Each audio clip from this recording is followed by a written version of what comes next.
What's up, creatives? I wanted to come on and talk about the new version of Midjourney. And this image here came from version 6. And as you can see that it almost got the spelling right.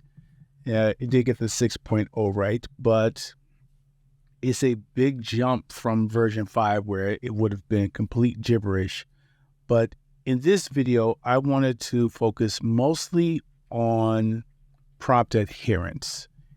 And I know that text is a big thing, but the number one thing I wanted to really get in was the idea of natural language. To test this, I looked at 4 images that I created in Photoshop. So these are my photo manipulations that I've created, and I wanted to have Dolly describe them in just the way Dolly does in natural language, and take that exact description and put it into Midjourney. So that was the test to see how close could Midjourney create the image from the description that Dolly gave it. The first image, you can see in this darkened atmosphere. Okay, so here is the first prompt. In this dark and atmospheric fantasy image, a towering ghostly beast with glowing blue eyes and a menacing demeanor looms over a cloaked wizard standing on a rocky outcrop. The wizard, clad in a pointed hat, confronts the creature with his outstretched hands, emanating a glowing orb of magical energy. Suggesting a dramatic confrontation, the cool dark palette of deep blue and grays add to the ominous atmosphere, with a swirling, stormy sky above and birds caught mid-flight, enhancing the sense of high-stakes, magical battle between powerful forces. So there's your prompt. Here's the image, the original, and then this is what version 6 gave me. And I did like what it did. Now, one thing that it didn't describe was the proximity and the scale of the different subjects, and it didn't really say where they were in proximity to one another.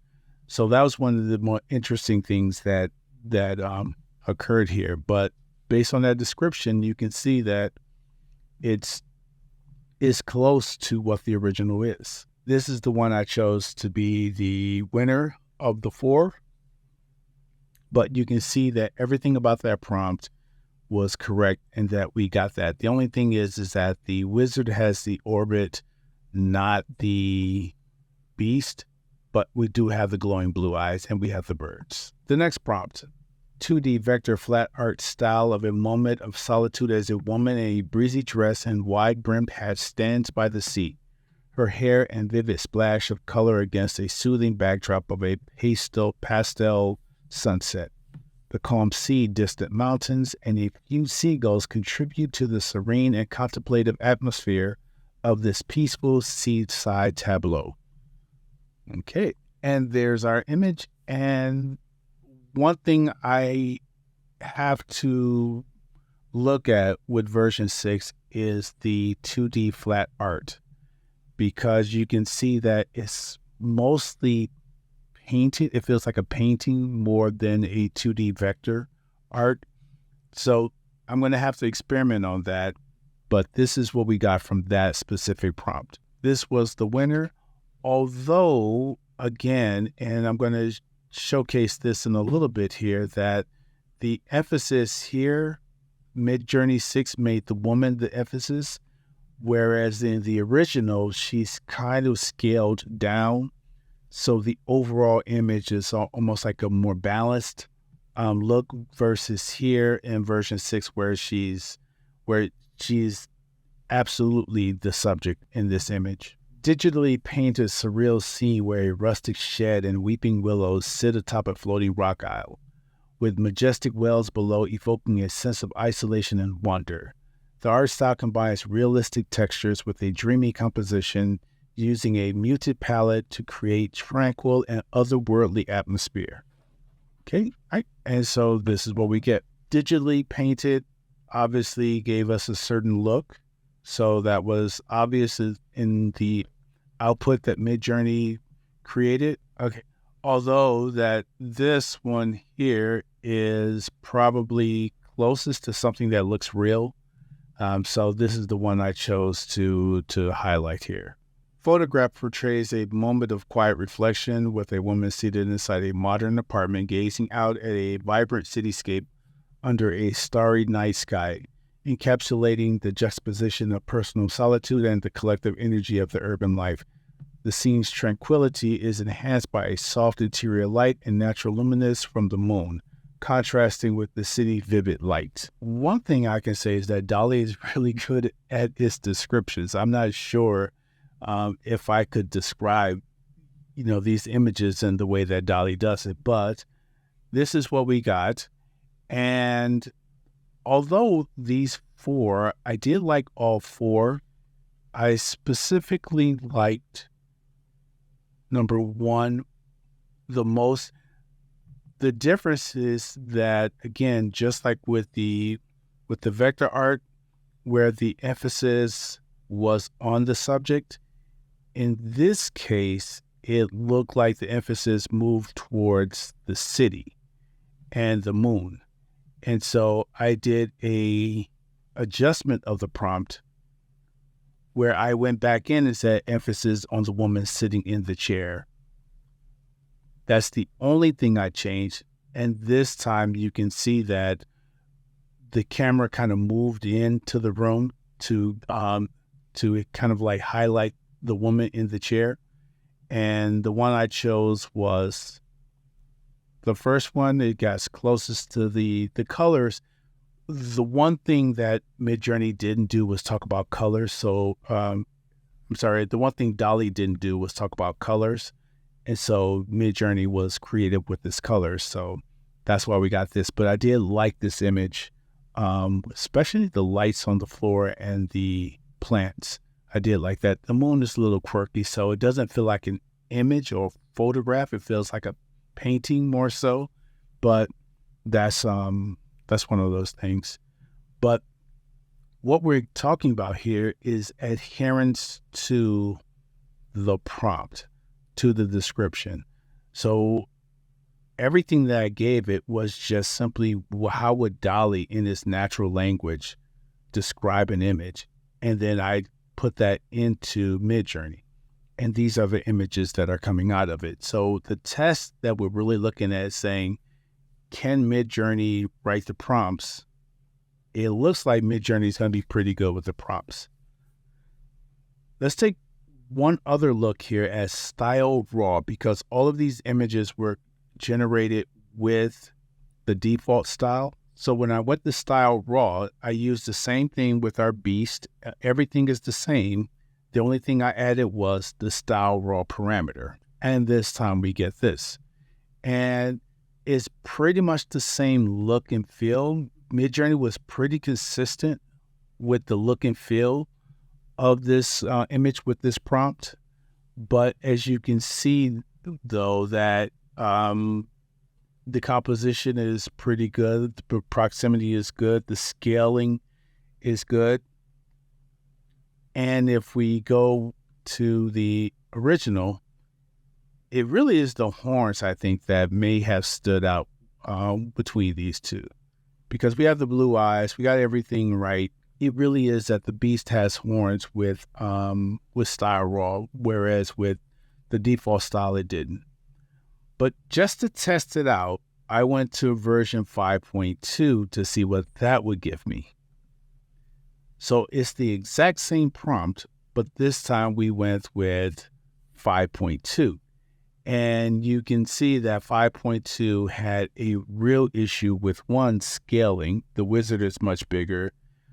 And then the beast. The beast is not a beast. The beast is a wizard in a beast outfit. And we know that that Midjourney has this problem where it kind of morphs everything into one. When you try to give it two characters, it kind of morphs the characters into creating one character. So we know that that's an issue with version 5.2.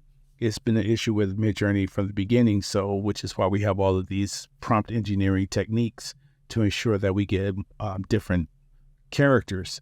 But as you can see, though, that is the image. So overall, I think Midjourney 6 is good at prompt adherence.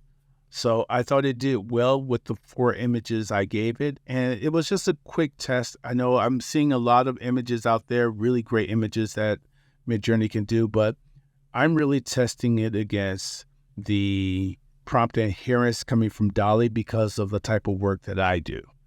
And if you're one of those who are not just creating images, but I'm using DALL-E for certain things, and I want to take some of those images and move them over into Midjourney, I like the idea that I can simply take the prompt over to Midjourney. So that's really what it comes down to, is that my workflow, and if your workflow is that you start in DALL-E and you moved over to Midjourney, we no longer have to have that idea where we have to create a custom instruction now to take what DALL-E prompt is and then convert it to one that Midjourney understands. So that step is now eliminated for the most part, and still some, we'll have to look at how it does on different designs and things like that. But for the most part, I think that step may have been eliminated from the process. Okay. And just quick before we go, I just kind of looked at this. This was the image I got from DALL-E. This is from my Hues series that I'm working on. And I have Hues and I have Svetlana, and they're in an argument. You know, I'm glad they didn't put the fangs on there because she is a vampire. But when I went over to Midjourney, what I got was this, not so much the photograph. So I think right now, DALL-E is getting me closer to what I really want. I'm going to have to really work with this prompt to see how to get the look and feel in Midjourney that I get in DALL-E. But for the most part, I took, again, the standard version 6, took the prompt, put it in. Only this time I did do a reference image. You can see I did reference the original image. So I wanted to make sure that the composition was right. So I referenced the image. On the second one, I decided that let me add in style raw and then stylize. So I had stylized down at 80 and I got this, and then I changed it one more time to look at stylized 800. So eventually what I will do is I will go through the stylized and see how it impacts the images, but it really does impact the images. And I've found that the chaos has a major impact as well. So the parameters of stylized and chaos, along with version 6, I think we're going to get some pretty interesting things coming up here. But that is it for this video. I just want to do a short video on mainly prompt adherence in Midjourney version 6. So I'll have some other examples that I'm going to do, real quick hitters for Midjourney version 6. But otherwise, that is it. And you guys take care and keep creating.